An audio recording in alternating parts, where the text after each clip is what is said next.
안녕하세요. 오늘은 사진에 의해 네 번째 시간입니다. 오늘은 그동안 배웠던 사진들이 어떤 과정을 통해서 세상에 나왔는지 함께 살펴보려고 하는데요. 사진이 발명이 되는 과정과 또한 그것이 확산되는 과정, 그리고 현대까지 오면서 수많은 사진의 장르들이 형성되는 과정들에 대해서 살펴보려고 합니다. 그 중에서도 전반부 강의의 핵심적인 영역이 될 예술 영역에 대해서, 예술 사진에 대해서 자세히 살펴보려고 합니다. 그럼 오늘 배울 내용을 화면을 통해서 알아보도록 하겠습니다. 요즘 우리는 필름이 없이도 사용하기 쉽고 휴대가 간편하며 각양각색 다양한 디자인의 카메라를 사용하고 있습니다. 하지만 우리가 이러한 카메라를 사용하기까지는 수많은 시간이 걸렸다고 하는데요. 사진의 발명과 확산, 나아가 사진이 예술이 되는 역사적 과정에 대해 알아보겠습니다. 또한 장르별로 사진의 목적과 역할을 살펴보고 다양한 예술 사진을 통해 현대 사회와 문화를 이해해보는 시간을 갖도록 하겠습니다. 네, 그럼 오늘의 이야기를 시작해 볼 텐데요. 여러분, 사진이 언제쯤 이 세상에 처음 나왔는지 알고 계신가요? 그 날은요, 1839년 8월 19일입니다. 공식적으로 세계에 선포된 날이죠. 이렇게 선포되었다는 것은 발명한 사람과 발명의 날이 있다는 건데요. 사진은 이미 우리가 첫 시간에 배웠던 것처럼 아주 오래전부터 사진의 원리가 알려져 왔고, 또한 그런 사진의 원리를 카메라 옵스큐라라는 장치를 통해서 사용해 왔고, 또한 카메라 옵스큐라가 지금의 현대 카메라와 다르지 않은데도 불구하고 정작 지금과 같은 사진으로 완성되는 데에는 한참의 시간이 더 소모되었습니다. 그래서 1800년대가 되어서야 사진이 이제 완성이 되는데요. 그 사진의 완성이라는 것은 화학과 광학 그리고 물리학이 모두 다 합쳐져서 완성을 이루게 됩니다.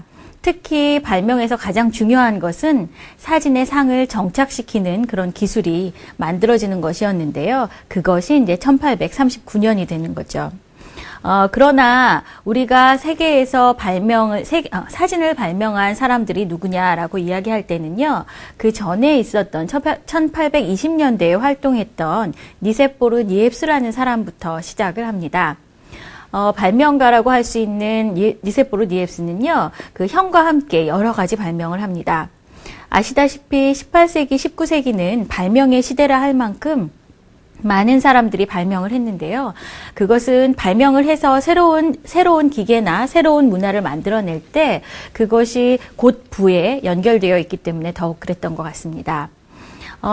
니세포르 니엡스는 처음에 그 유태 역청이라는 유태 비투먼인데요. 역청을 이용해서 지금의 아스팔트에 끈적거리는 그것과 비슷합니다. 유태 역청을 이용해서 사진을 찍습니다. 그 사진을 찍는 데에는 이 유태 역청이 빛에 반응하는 속도가 워낙 느렸기 때문에 굉장히 오랜 시간 사진을 찍게 되는데요. 자, 첫 번째 사진을 좀 보시겠습니다.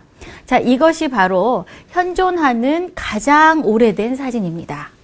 1826년에 니세포르 니엡스가 자기 집의 창가에서 찍은 사진입니다. 르그라라는 자기 집 창가에서 바라본 풍경인데요. 지금 보시면은 굉장히 입자도 거칠고요. 화면도 잘 보이지 않습니다. 이 사진을 찍는 데에는 노출 시간이 8시간이 걸렸다고 해요. 그러니까 8시간 동안 카메라를 열어놓고 사진을 찍은 거죠. 그러다 보니까 햇빛이 이렇게 8시간 동안 이렇게 움직이면서 그림자가 이렇게 달라졌기 때문에 사진이 선명하지 않습니다. 이 니세포르 니엡스는 자신이 발명해낸 이 방법을 헬리오그래피라고 명명을 했고요. 헬리오그래피라는 이 사진에 조금 더 실물에 가까운 상을 좀 보시면 이 사진입니다. 사실 이때의 최초의 사진들은요, 지금의 필름과 같은 지지체를 쓴 게 아니기 때문에 동판이나 아니면 이렇게 쇠로 된 그런 금속판에다가 상을 만들었습니다. 그래서 이렇게 잘 보이지는 않죠. 그래서 정면에서 보는 것보다는 측면에서 볼 때 조금 더 상이 잘 보이게 되죠. 이 사진을 다시 디지털로 이렇게 그 전환을 해서 그렇게 보게 만든 것이었고요. 반드시 액자가 필요했던 것은 액자가 있을 때 상이 좀 더 잘 보이거든요. 그래서 이것은 또 뒷면입니다. 최초의 사진의 뒷면이라고 할 수가 있고요. 사실상 이것이 현존하는 가장 오래된 사진이냐 하는 거에는 논란이 있습니다. 몇 년 전에 이것보다 더 오래됐다고 하는 사진이 발견이 되었는데요. 그렇지만 그것은 아직 공식적으로 인정받지는 않았기 때문에 이 26년의 사진이 가장 오래된 사진이다. 이렇게 여겨지고 있죠. 이 니세포르 니엡스가 발명해낸 헬리오그래피라는 방법은 여러 가지 문제가 있었죠. 일단은 사진을 찍을 때 너무 오랜 시간이 걸렸고요. 그것이 나온 사진이 선명하지도 않았고요. 그래서 이때 연극 무대에 그림을 그리는 사람이었던 다게르라는 사람이 이 니세포르 니엡스를 찾아갑니다. 루이 자크 망데 다게르라는 이 사람은요, 원래 말씀드린 것처럼 연극 무대를 실물처럼 보이게 아주 사람들에게 환상을 일으킬 정도로 실물처럼 보이도록 그리는 게 아주 중요한 그 목적이자 자신의 역할이었는데요. 그러다 보니 이런 사진, 그대로 있는 이미지를 그대로 잡아낼 수 있는 사진이 아주 필요했던 거죠. 그래서 이 사람도 개인적으로 연구하고 있었던 연구물을 가지고 니엡스를 찾아가서 함께 공동으로 발명을 해보자고 그 제안을 합니다. 그래서 두 사람이 함께 그 노력을 하면서 결국 30년대 중반에 이 방법이 만들어지게 되는데요. 안타깝게도 니세포르 니엡스는 먼저 세상을 뜨게 되고요. 그 아들이 이어서 함께 그 발명의 역할을 하게 됩니다. 다게르가 만들었던 방법은 다게레오 타입이라고 부르는데요. 앞에 니엡스의 사진에서 보셨던 것처럼 비슷한 수준의 금속판을 사용하지만 금속판에다가 은을 잘 입혀서 그 은을 잘 연마된 은 위에다가 상을 만듭니다. 지금 자료 사진에 보시는 것처럼요. 다게르가 찍었던 초기의 사진들 이렇게 선명합니다. 지금 우리가 생각하기에는 저도 그랬거든요. 사진이 초기에 나온 사진은 그렇게 화질이 안 좋을 거다 생각하기 쉬운데 실제로는 굉장히 선명한 상을 만들어낼 수 있었고요. 그래서 이 다게르가 만들어낸 사진이 세상에 나왔을 때 정말 많은 사람들이 환호하고 어떻게 이런 것이 이루어지냐. 이거 기적에 가까운 것이다. 이렇게 그 사람들이 호응을 했다고 합니다. 그 지금 보시는 작업은 그런데 이제 다게르는요 이렇게 니세포르 니엡스와 같이 작업을 하면서 그 만들어낸 작업이기는 하지만 정부로부터 이것의 발명 특허를 낼 때 한 가지 조건을 겁니다. 이 내가 만들어낸 이 사진이라는 발명품은 모든 사람에게 열어놓겠다. 누구나 이걸 사용할 수 있다. 다만 이 기법의 이름을 내 이름을 붙여서 다게레오 타입이라고 불러달라. 네, 그래서 굉장히 현명한 현명한 선택이 아니었나 그런 생각이 드는데요. 지금까지도 다게르의 이름이 우리 입에 이렇게 오르내리니까요. 그래서 이렇게 다게르가 사진을 만들어낸 이후에요. 그때 한편 이 프랑스에서 이런 움직임이 있을 때 그 영국에서 땅을 치면서 슬퍼하는 사람이 있었습니다. 그 사람이 바로 헨리 폭스 탈보트라는 사람인데요. 이 탈보트는 귀족이었고요. 발명을 취미삼아 하는 사람이었던 것 같습니다. 탈보트는 자신이 해오던 발명을 쭉 해오던 사진이 거의 마무리될 때쯤 너무나 지루했기 때문에 다른 것에 관심을 가지고 있었거든요. 근데 그때 갑자기 39년 8월 19일자로 프랑스에서 사진이 발명되었다고 공포를 하니까 아차 싶었겠죠. 그래서 자신이 하던 발명을 마무리를 해서 세상에 내놓고 자신이 훨씬 더 먼저 하고 있었다. 이렇게 주장을 합니다. 지금 보시는 작품은 탈보트가 찍었던 사진인데요. 탈보트의 사진은 다게르의 사진과는 프로세스에서 굉장히 차이가 있었어요. 탈보트의 사진은 앞의 사진이 금속판 위에 상을 만들었기 때문에 마치 지금 보기에는 거울에 비친 상처럼 아주 정확하지만 탈보트는요, 종이를 지지체로 썼습니다. 말하자면 지금 필름을 종이 위에다가 만들었다는 거죠. 그러다 보니까 이 트레이싱지 같은 종이가 아무리 해도 이렇게 비닐처럼 투명하지는 않죠. 그렇다 보니 상이 좀 그 종이에 의해서 걸러지면서 상이 좀 뿌얘지는 그런 효과가 있습니다. 그리고 이 탈보트는 자신의 사진 기법을 이용해서 주로 자연 환경이나 주변의 어떤 풍경들을 사진을 많이 찍었죠. 그런데 이제 탈보트는 굉장히 억울했겠죠. 그래서 앞에 다게르가 누구나 이 사진을 이용해서 사진을 찍을 수 있다라고 한 반면에 탈보트는 아무도 이 사진 방법을 함부로 쓸 수 없다 이렇게 합니다. 그래서 그 특허에 대해서 누가 이것을 특허권이나 저작권을 침해해서 이거를 마음대로 가져다 쓰느냐 이거에 대해서 굉장히 민감했고 그거를 가려내고 계속 법정 소송을 벌이는 걸로 몇 년을 보냈다고 합니다. 억울하긴 했겠지만 그 억울한 마음은 이해가 되지만 네, 좀 네. 자, 그런데 이제 그때 이렇게 그 탈보트와 다게르가 사진을 발명한 발명가로 주목받고 있을 때 또 한 사람 비탄에 빠진 사람이 있었는데요. 바로 프랑스의 이폴리트 바야르라는 사람입니다. 이폴리트 바야르는 이미 사진의 발명을 자신도 이렇게 해오고 있었는데 먼저 이 다게르가 공포를 하죠. 사실 다게르가 발명의 그 첫 번째 발명자가 된 데에는 다게르의 공로보다는 당시에 아라고라고 하는 그 의원의 정치인의 그 공이 훨씬 컸습니다. 이 아라고라는 사람은 사진이라는 것이 굉장히 유용한 도구다, 굉장히 유용한 매체다라는 거를 이미 간파했던 사람이고요. 때문에 다게르의 사진 기법을 보고는 그 사람과 손을 잡고 이것을 내가 빨리 공포시켜주겠다라고 하죠. 그래서 아라고가 그 프랑스의 학사원에서 이 사진을 시연을 통해서 어서 공포를 하도록 하는데 큰 힘을 주게 됩니다. 반면에 바야르는 아라고에게도 청원도 하고 내가 먼저 발명했다고 주장도 하지만 결국은 아무도 그의 손을 들어주지 않죠. 그래서 남긴 사진이 바로 이 사진입니다. 비탄에 빠져서 강물에 투신 자살한 사람의 자화상이죠. 바로 자기의 모습입니다. 자기의 자화상인데요. 물에 빠져 죽은 것 같은 모습으로 연출을 하고 사진을 찍었습니다. 아주 불운의 발명가이기는 하지만 세계 최초의 자화상으로 기록될 것 같습니다. 자, 사진이 이렇게 발명이 되는 세 사람의 아주 유명한 발명가를 살펴보았는데요. 이렇게 해서 발명이 되게 되는 데에는요, 여러 가지 요인이 있죠. 사실 그 발명가 세 사람이 너무나 우수해서, 너무나 훌륭해서 그 사진이 나왔다고 볼 수는 없습니다. 이미 아주 오래전부터 알려진 그 사진의 원리가 왜 이때에 와서야 그 사진으로 완성되는가를 생각한다면 오로지 발명가가 훌륭해서라고 생각하긴 좀 어렵겠죠. 무엇보다 사진이 나오게 되는 중요한 계기는요, 계기에 관련되어 있는 것들은요, 기차입니다. 자, 기차가 발명되고 또한 도시 간의 길이 잘 닦여지고 하면서 사람들은 이동이 자유로워지죠. 볼거리가 굉장히 많아집니다. 볼거리가 많아진다는 것은 우리가 그렇죠. 무엇을 보면 좀 더 보고 싶은 욕망이 생기잖아요. 볼거리가 많아지는 것에 따라서 사람들은 좀 더 보고 싶어 하죠. 보는 것에 대한 열광이 생기고요. 그러면서 이미지에 대한 욕구가 팽창하게 됩니다. 좀 더 많은 것을 보여달라는 거죠.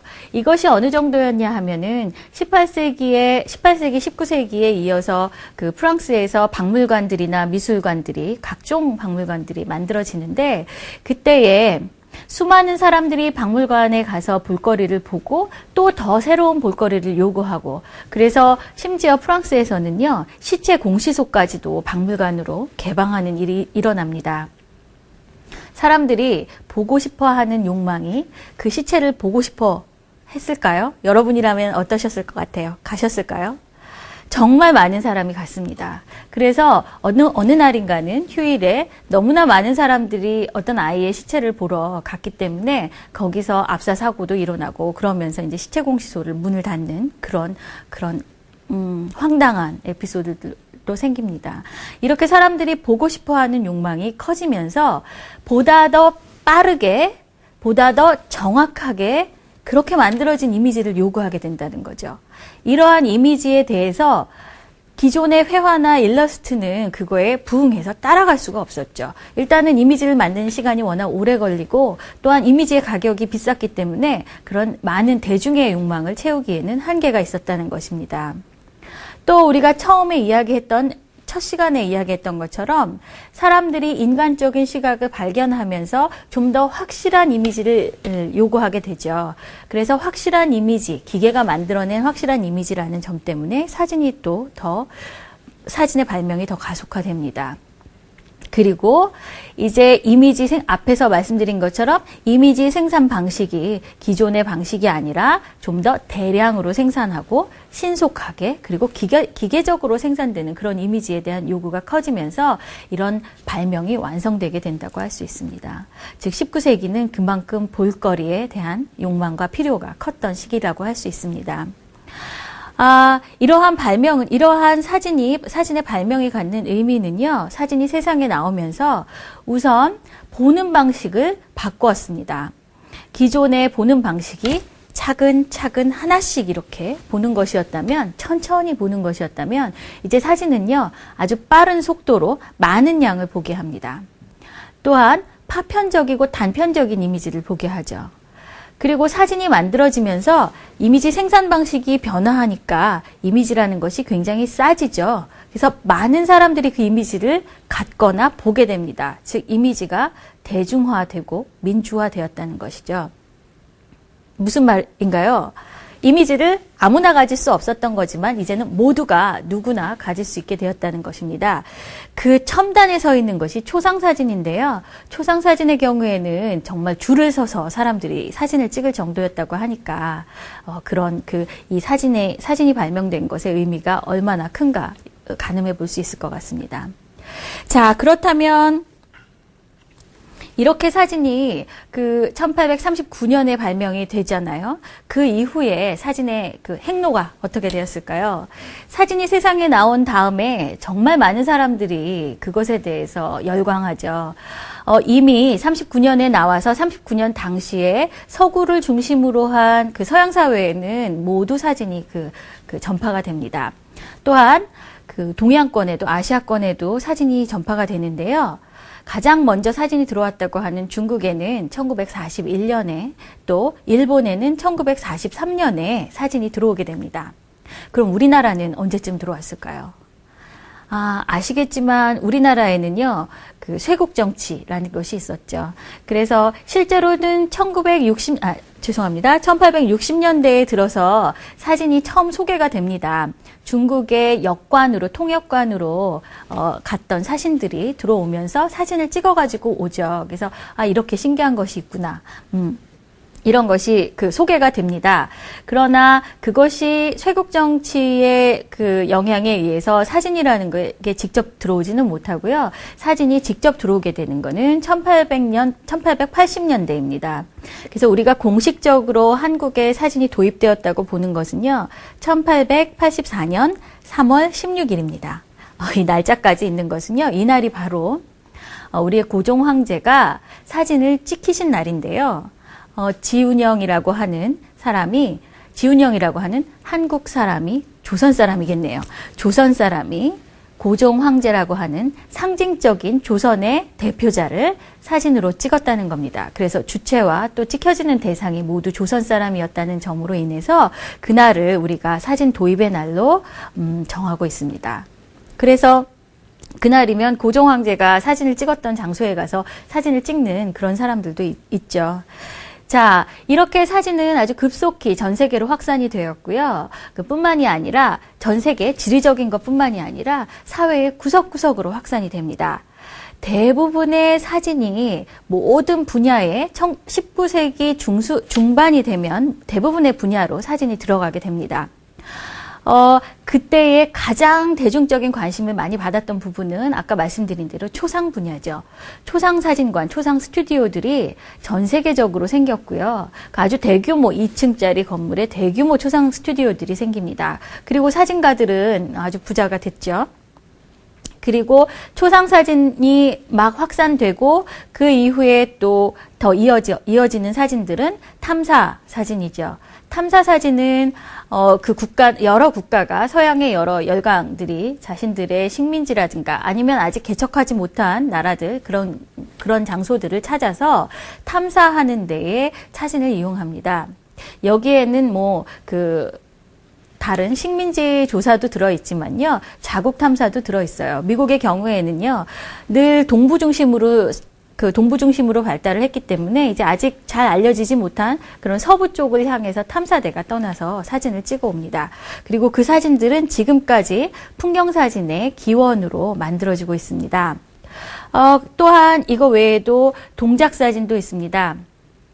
사진이 속도를 정복하게 되는 거죠. 또 경찰도 사진을 급히 받아들이게 되고요. 또 그 경찰이 쓰는 거에는 범죄 사진이 있겠죠. 그리고 학술이나 조사 사업, 그리고 여러 가지 각종 산업 분야에 사진이 대부분 들어가게 됩니다. 초창기의 사진을 조금 보여드릴까요?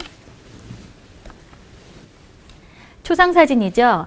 랭보의 초상입니다. 랭보 그 아주 멋진 시인이었던 랭보의 초상입니다. 말씀드린 것처럼 초상 사진들은 그 가족이나 아니면 개인으로 상당히 많이 쓰여졌고요. 재미있는 건 이렇게 랭보나 아니면 나폴레옹, 엘리자베스 여왕과 같은 그 유명인들은요. 유명인들의 사진을 찍어서 그 사진을 1프랑에 이렇게 작은 사이즈의 명함판 사진이라고 하는 작은 사이즈의 사진으로 만들어서 대중에게 팔았다고 합니다. 저도 어렸을 때 그 학교 앞에서 연예인의 사진을 샀던 경험이 있는데요. 그것처럼 그 당시 사람들도 이렇게 유명인의 사진을 사서 간직했다고 합니다. 자, 이 사진은요, 조금 특이하죠?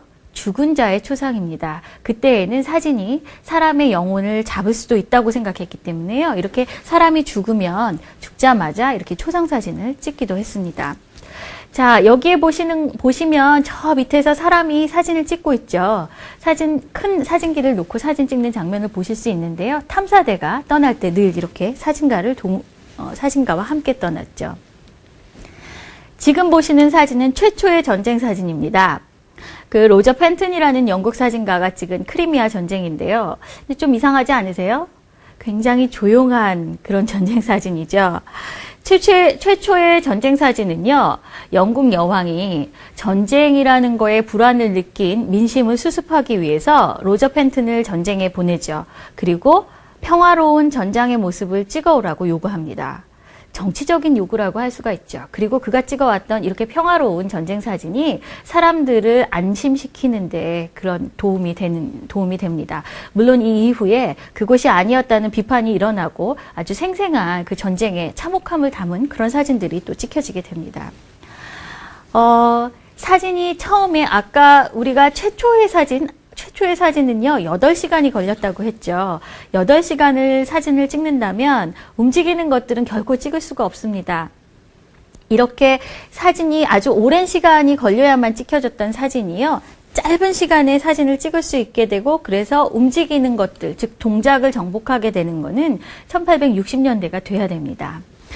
가장 먼저 동작 사진을 남겼던 머이 브릿지의 사진인데요. 이 머이 브릿지는 말이 어떻게 움직이는지 찍어달라는 그 요청에 의해서 말의 동작을 찍었다가 동작 사진의 즐거움을 느끼면서 여러 대학이라든가 이런 연구자들과 함께 작업을 해서 동작 사진에 관한 다양한 연구들을 남깁니다. 이렇게 사람들을 이용해서 동작도 찍고요. 사람뿐만 아니라 동물들의 동작들도 만들고 있어요. 근데 왜 벗었을까요? 네, 근육의 움직임을 보여줘야 되니까 그렇겠죠. 자, 동작 사진이 그렇게 나오고 난 다음부터는 훨씬 더 빠른 속도의 사진이 가능했겠죠. 이미 여기에 보시는 것처럼 총탄이 나가는 장면, 그 다음에 우유방울을 떨어뜨리면 왕관이 생기는 그런 장면들도 이미 19세기에 다 정복이 됩니다. 그런가 하면 경찰이었던 베르티옹은요, 범죄자들이 자꾸 재범률이 높은 범죄자들이 다시 범죄를 일으키는 거를 방지하는 방법으로 범죄자 파일을 만들어냅니다. 보시는 것처럼 범죄자의 사진을 찍어서 앞모습, 옆모습 찍고 아래 위에 그 사람의 정보를 넣죠. 머리 색깔은 어떻고, 키는 어떻고 이렇게 넣어서 이 파일을 저장함으로써 누가 어떤 사건이 일어났을 때 목격자가 있다. 그러면 와서 이 파일을 보고 범죄자가 누구인지 찾아내도록 하는 그런 파일을 만듭니다. 이 시스템은 지금도 여전히 쓰이고 있죠. 그러나 그렇게 실효성이 있지는 않다고 합니다.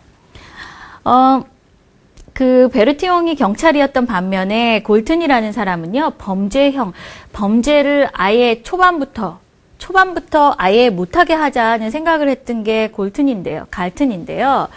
이 프란시스 갈튼이라는 사람은 여러분이 알고 계시는 찰스 다윈의 조카입니다. 우생학자기도 했고요. 이 사람은 인간의 외모 속에 범죄를 저지를 것인지 안 저지를 것인지 판단할 수 있는 것들이 들어있다고 생각했어요.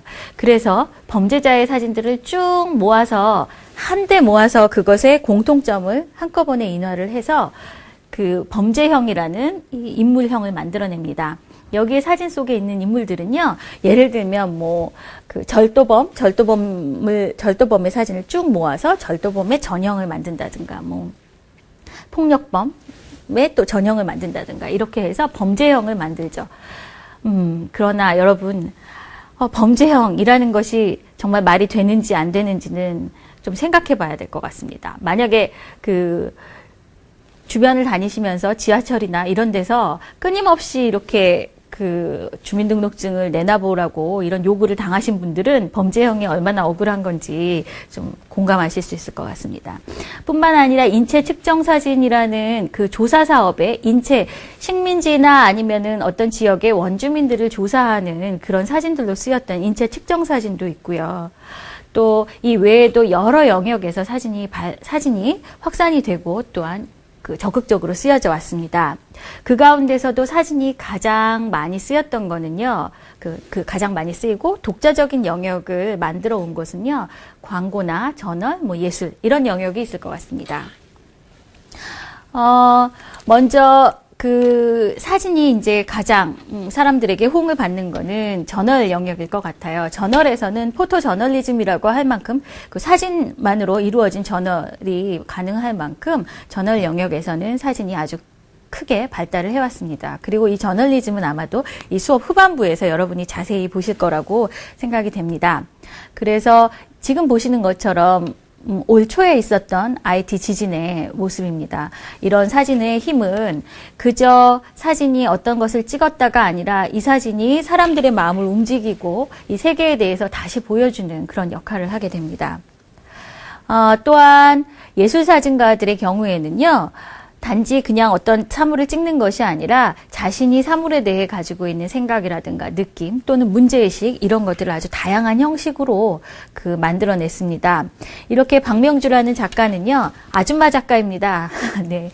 이 박명주라는 작가는 밥을 찍었는데요. 다양한 모습의 밥을 자기 나름대로의 형식으로 이렇게 찍고 있습니다. 여러분이 평소에 보지 못했던 밥의 새로운 모습이 보일 것 같습니다. 그리고 이런 예술 사진은 전시장이라고 하는 예술의 장에서 움직입니다. 또한 사진이 독자적인 영역을 구축한 것 중에 하나는 광고 사진입니다. 광고란 이미지를 보는 사람들이 그것을 보고 그 상품에 대해서 구매할 수 있도록 만드는 거지요. 즉 유혹하는 기술입니다. 광고만큼 유혹을 하는 그런 사진은 없을 것 같은데요. 네, 여러분이 좋아하는 그 비의 사진일 것 같습니다. 네, 이 사진에 있는 카메라 광고를 보시면 비가 조용히 사람들을 왜곡하거나 사람들의 모습을 있는 그대로 찍고 왜곡하거나 아니면 다르게 해석하지 않겠다라고 이야기합니다. 그러나 이 사진은 결국은 뭔가요? 여러분이 비를 믿는다면, 여러분이 비를 좋아하신다면 이 카메라를 사십시오라는 이야기를 하고 있는 것입니다. 이외에도 현대의 과학과 의학에 정말 사실을 증명하는 과학적 방법론의 도구로 강하게 사용하고 있습니다. 이렇게 일식 사진도 있을 거고요. 또 이 사진은 무엇인가요? 엑스레이 사진이겠죠? 엑스레이 사진도 의학 사진도 있을 거고요. 이것도 마찬가지고요. 이렇게 과학의 여러 가지 사진들이 있을 것입니다. 실제로 이렇게 사진은 실증의 학문적으로 실증하는 도구가 되었는데요. 이런 실증의 도구가 된 거에서 아주 재밌는 건 실증이 아주 중요했던 사회학과 사진이 같은 해에 태어났습니다. 1839년이요. 그런 점도 우리가 좀 생각해 볼 수 있는 문제인 것 같습니다. 그런데 요즘은요, 지금 보신 것 같은 광고나 저널, 예술의 영역이 이렇게 따로따로 존재하는 건 아니고요. 점점 장르의 구분이 사라지고 있습니다. 베네통 광고를 볼까요? 자, 이 광고는요, 죽어가는 에이즈 환자의 모습을 광고에 썼습니다. 다큐멘터리나 혹은 뉴스 사진이라고 할 수 있을 텐데, 이 뉴스 기법을 그대로 광고에 가져와서 여기에 다른 것 없이 그냥 그 밑에 있는 베네통이라는 의류 회사의 로고만 넣었죠. 이것을 통해서 사회적인 환기도 일어나겠지만, 그러나 궁극적으로는 환기를 통해서 베네통에 대해서도 다시 생각해 보라는 메시지도 가지고 있습니다. 이렇게 예술, 저널, 광고, 그리고 학문의 각 분야는요, 서로 혼합하고 서로 만나고 헤어지면서 새로운 영역들을 만들어내고 있는 것이 이제 현대적인 상황이라고 할 수 있습니다. 이 사진도 같은 사진인데요. 기름 유출로 인해서 그 기름이 유출된 곳에 살던 오리가 이렇게 기름에 흠뻑 젖어서 죽어가는 모습을 광고에 도입하고 있습니다. 어찌 보면 굉장히 끔찍한 사진인데요. 이 끔찍한 사진을 광고에 도입하고 있는 거죠. 자, 이렇게 요즘은 장르가 겹쳐지고 서로 만나고 다양하게 쓰이고 있는데요. 저는 이제부터 그 여러 가지 영역 중에서 사진이 쓰이고 있는 많은 분야 중에서도 예술사진에 대해서 예술사진 분야에서 좀 더 많은 이야기를 해보려고 합니다. 예술에 대해서 이야기하는 거는요, 우리가 뭐 생각하듯이 그냥 우리의 생활과 떨어진 그런 예술에 대해서 얘기해보자. 이것이 아니라요. 사진만큼, 그 사진 예술만큼 우리의 일상이라든가 우리의 그 생활과 밀접하게 관련이 되어 있는 곳이 없기 때문에 현대사진, 특히 예술사진을 이해하는 것은 우리의 문화와 사회에 대해서 이해하는 지름길이기도 합니다. 그래서 앞에 말씀드린 것처럼 사진가가 느끼고 또한 해석하는 그런 현실이 결국 어떤 현실들을 보여주고 있는가를 통해서 나의 생각과 사진가의 생각을 한번 비추어 보고 나누어 보는 그런 시간이 될 것 같습니다.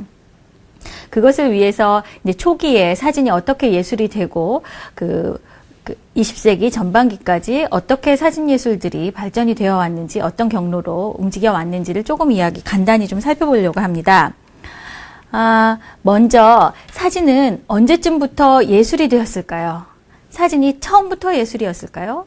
그렇지는 않습니다. 사진이 처음 세상에 나왔을 때요. 특히 당시에 유명한 문예비평가였던 보들레르와 같은 사람은요. 사진이 절대 예술이 될 수 없다고 생각합니다. 왜냐하면 당시의 예술관에는 예술이란 인간이 하는 것이고 인간의 손과 마음과 이 높은 정신세계를 담고 있는 것이어야 된다고 생각했기 때문이죠. 그런 의미에서 봤을 때 기계가 찍어내는 것과 같은 이 사진은 예술이라고 여겨질 수 없었던 겁니다.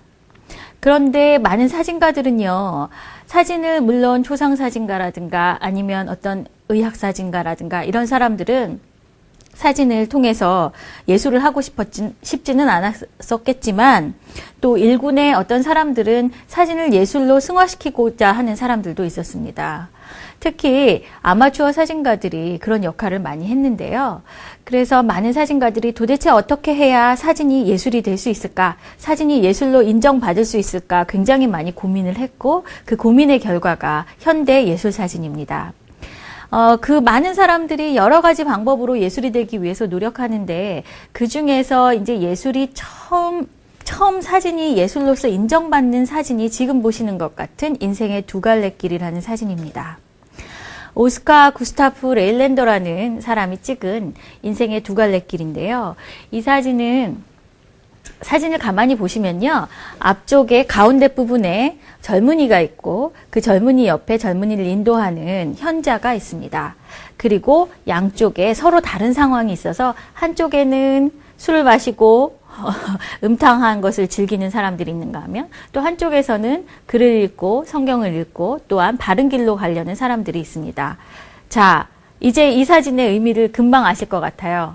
여러분은 어느 길로 가시겠습니까? 두 갈래의 길에서 어느 길로 가시겠습니까? 이러한 질문을 이 사진가는 하고 있죠. 이 사진이 처음 예술로 인정받은 이유는요. 이 사진을 영국의 여왕이 산다고 합니다. 재미있게도 영국 여왕이 이 사진을 샀다는 것이 사진을 예술로 만드는 아주 가장 큰 계기가 됐다는 거죠. 그 이후에도 그 레일랜더는요, 그 이후에 이제 계속해서 이렇게 국가가 원하는 또는 사회가 원하는 그런 사진들을 많이 만들어냅니다. 의용군 레일랜더 씨를 소개하는 레일랜더 씨라는 작품은요, 우리가 모두 의용군에 나가자 이런 의미를 담고 있죠. 이 사진들은 우리가 아카데미즘 사진이라고 부르는데요. 관학파 사진이라고도 하고요. 그 국가가 요구하는 계몽적인 이야기들을 담고 있는 것이 특징입니다. 그런가 하면 헨리 피치 로빈슨과 같은 사람은 사진에 어떤 손에 어떤 것이 들어간 그런 사진을 위해서 이 임종이라는 사진을 보시는 것처럼요. 이 사진을 한 장으로 찍는 것이 아니라 나름대로의 내러티브를 만들고 그 내러티브에 맞는 사진들을 다 각각 찍어서 짜집기해서 작품을 만듭니다. 또 피터 헨리 에머슨과 같은 사람은요. 그런 방식으로 사진이 예술이 될 수는 없다. 사진이 자연스러운 인간의 시각을 따라감으로써 예술이 될 수 있다 생각을 했기 때문에 지금 보시는 것처럼 이렇게 자연스러운 사진인데요. 무엇이 자연스러운가? 사람이요, 앞을 바라볼 때는 그냥 어떤 한 곳에 초점을 맞추면 다른 곳은 잘 안 보이죠. 그래서 이 사진도 한 곳에만 초점을 맞춰서 그렇게 인간의 시각을 따라가고 있습니다. 또 어떤 사람들은요, 사진이 기계적인 것 때문에 너무나 배타당했기 때문에 사진이 기계가 아니라는 것을 보여주려고 하죠. 그래서 여기 있는 로베르 드마시의 사진들을 보시면요, 사진이 그림이라기보다는 어떤 데생 같기도 하고 연필로 그린 그림 같기도 하고 한데요. 이것은 그 기존의 사진을 찍는 방식인 은을 이용해서 찍는 은염 사진이 아니라 이렇게 고무라든가 또는 중크롬산 이런 것들 다양한 종류들을 섞어서 만든 그런 사진입니다. 종이에 발라서 만들기 때문에요, 마치 종이 위에 그린 그림처럼 이렇게 보이죠. 이렇게 그 다음 사진들도 마찬가지로 이렇게 사진처럼 보이는, 사진의 기계적인 느낌을 안 보이게 해서 사진을 예술로 만들고자 하죠. 그리고 이것을 통해서 사람들이 사진이 이렇게 기계적인 모습만 보여주는 것이 아니라 아름다울 수 있구나 하면서 이제 예술의 대열에 들게 됩니다. 그때부터 지금 보셨던 그 사진들에서부터요, 사진은 예술을 보여줄 수 있는 장인, 살롱에도 들어가게 되고, 또한 비평가도 생기게 되고, 공모전이라든가 이런 걸 통해서 공식적으로 예술가를 인정하는 그런 제도들도 만들어내게 됩니다. 그러나 이제 본격적으로 사진이 이제 사진 자체만으로 예술이 되는 거는 1910년대에 들어서입니다. 그때부터 우리는요, 모더니즘 사진이라고 부르는데요. 사실 모더니즘 많이 들어보셨을 텐데 이 모더니즘 자체가 중요한 건 아닌 것 같습니다. 그 전에 사진이 아닌 척해서, 기계가 아닌 척해서 예술이 되려고 노력했다면, 사람들의 비판에 그만큼 민감했다면, 이제 1910년대 이후에 나오는 특히 미국을 중심으로 한 사진가들은요, 사진이 기계인 척해서, 척은 아니겠죠, 기계라는 것을 그대로 보여줌으로써 예술이 되려고 합니다. 너희가 왜 자꾸 사진을 인정하지 않느냐. 사진은 물론 회화처럼 사람의 손으로 만들어지는 것은 아니지만 사진을 잘라내는 거에 의해서 프레임을 어떻게 잡느냐에 따라서 사진가의 의도나 이런 것이 다 들어가게 된다. 그렇기 때문에 사진은 그 자체로 예술이다라고 주장을 하죠. 미국을 중심으로 만들어졌던 이러한 그 움직임은요, 미국 형식주의 사진이라는 이름이 붙여지게 됩니다. 가장 유명했던 사람이 알프레드 스티글리츠라는 사람이고요. 스티글리츠는 미국의 위대함을 보여주기 위해서 동부의 이 커다란 높이 만들어지는 마천루들을 아주 선명한 방식으로 사진을 찍습니다. 사진에 보시면 미국의 기운과 그렇게 이제 막 강대국으로 올라서기 시작하는 미국이 느껴지실지 모르겠습니다. 자, 이것은 어찌 보면은 굉장히 혁신적이고 아주 획기적인 그런 생각이죠. 생각이 그동안은 그래서 안 됐는데 이제는 그렇기 때문에 예술이야 라고 주장하는 거죠. 같은 생각을 했던 일군의 사진가들입니다. 에드워드 웨스턴이 그러했고요. 또한 가장 많은 사람들이 좋아하는 안셀 아담스라는 사진가도 마찬가지입니다. 여기 보시는 이 사진은 안셀 아담스가 미국의 동부, 특히 그랜드 캐년을 중심으로 해서 찍은 풍경 사진인데요. 안셀 아담스는 스티글리츠가 동부의 그 아주 인위적인 그런 공간들, 도시 공간들을 찍어서 미국의 위대함을 보여주었다면, 안셀 아담스는 미국의 위대한 자연을 통해서 미국주의를 보여줍니다. 이것이 상대적으로 사진이 기계가 아닌 척해서 예술이 되었던 유럽 예술에 대한 반대적인 그런 실천이라고 할 수가 있죠. 굉장히 강력한 실천이 될 것입니다. 그리고 이들은 마이너 화이트라는 사진가에 가면, 이 마이너 화이트는 기계적인 걸 가장 잘 보여줄 수 있도록 이런 것들을 찍는데, 이렇게 그냥 나무나 바위나 또는 벗겨진 페인트들을 통해서 대상이 없어지고 그냥 사진가의 어떤 느낌만 보여줄 수 있도록 이렇게 만들어 갑니다. 미국에서의 그렇게 예술 사진의 흐름이 이러했다면, 유럽에서는요, 조금 다른 방식으로 예술 사진이 전개됩니다. 유럽은요, 1910년대에서 50년대까지라고 하면 1, 2차 세계대전을 겪었죠. 세계대전을 통해서 수많은 그 참혹함과 그런 그 폭력과 이런 것들을 겪었습니다. 그런 가운데서 사진가들이나 혹은 예술가들이 한가하게 예술이 뭘까, 사진이 뭘까 이런 이야기만을 할 수는 없었겠죠. 때문에 유럽 사진은요.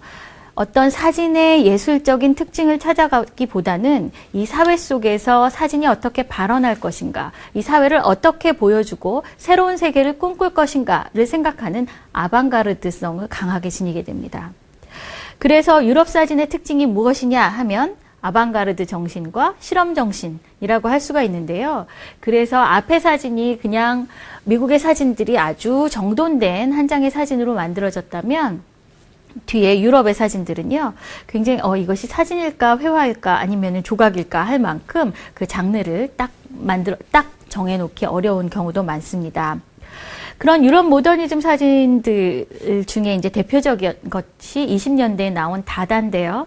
다다 이 사진에 보시면 그 존 하트필드가 찍은 이 사진은 누군지 금방 아시겠죠. 이렇게 금을 삼키고 쓰레기를 내뿜는 슈퍼맨이라는 사진을 통해서 이렇게 전통을 해체하고 현실의 정치적인 비판을 직접적으로 내놓습니다. 그러나 이 다다의 사진의 한계는요. 모든 것을 전통을 해체하고 권위를 부정하다 보니까 끝까지 남는 것이 없다는 것이었어요. 그래서 새로운 세계를 꿈꾸고 대안을 만들어야 되는데 그 대안을 만들려면 어디서 만들어야 될까? 우리의 현실이 이 세계를 이렇게 험난하게 만들었으니까 현실이 아닌 초현실에서 찾자. 그래서 이렇게 초현실주의 사진가들도 나옵니다. 초현실주의는 물론 문학에서 먼저 시작이 되었고요. 이런 초현실주의 사진들은 그 현실이 아닌 것을 통해서 대안을 찾죠. 또 러시아의 경우에는 사회주의 혁명을 통해서 사람들에게 천전선동을 잘할 수 있는 사진들을 찾죠. 그러다 보니까 이 사진 로드첸코의 사진에서처럼요. 지금까지 편안하게 보던 사진이 아니라 새로운 시각 실험들이 나타나게 됩니다. 아주 아래에서 본다든가 아주 위에서 본다든가 이런 사진들이요. 인간에게 아주 강한 이야기를 하죠. 그런가 하면 이탈리아에서는 그 속도에 대해서 아주 큰 관심을 갖는 미래파가 등장을 하죠. 이뿐만이 아니라 이제 유럽의 각 나라는요, 그 나라의 정치적인 상황과 또 문화적인 상황에 따라서 각기 다른 사진들이 나오게 됩니다.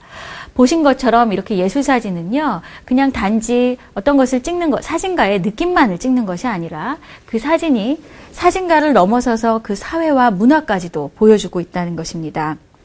그리고 20세기의 사진가들은요, 그 누구보다 사회와 문화에 적극적으로 개입하고 해석하고 또한 그거에 대해서 발언했다는 것을 보실 수 있을 겁니다. 자, 이제는요, 우리가 다음 시간에는 현대 사진을 좀 보려고 하는데요. 1960년대 이후에 나오게 되는 사진가들이 앞에 있는 사진가들과 비교해서 우리의 지금 현실, 바로 지금 이 자리에서 우리의 현실과 문화에 대해서 어떤 사유를 가지고 있고 어떤 인식들을 보여주는지 살펴보도록 할 것입니다. 자, 그럼 오늘 배운 내용을 화면으로 살펴보시겠습니다. 사진의 이해 4강에서는 사진의 발명 과정과 역사에 대해 알아봤습니다. 그리고 사진의 장르로서 포토 저널리즘과 예술 사진, 광고 사진, 과학과 의학을 포함한 학문 분야의 사진 등 다양한 장르의 사진이 갖는 목적과 역할에 대해 공부했습니다. 또한 사진은 현대 사회와 문화를 가장 잘 반영하는 매체로서 중요한 역할을 맡고 있는데 특히 문화를 잘 반영하는 예술 사진을 통해 세계의 문화를 들여다보는 시간을 가졌습니다. 네. 말씀드린 것처럼 다음 시간에는요, 이제 현대사진의 화두의 첫 번째 시간입니다. 사진가들이 반응했던 여러 가지 문화적인 문제들 중에서도요, 특히 우리의 신체와 정체성에 대해서 어떤 생각들을 가지고 또한 어떤 문제의식들을 가지고 있는지, 그리고 그것이 어떤 시각 형식을 통해서 만들어서 배출되고 있는지를 살펴보도록 하겠습니다. 오늘 강의 수고하셨습니다.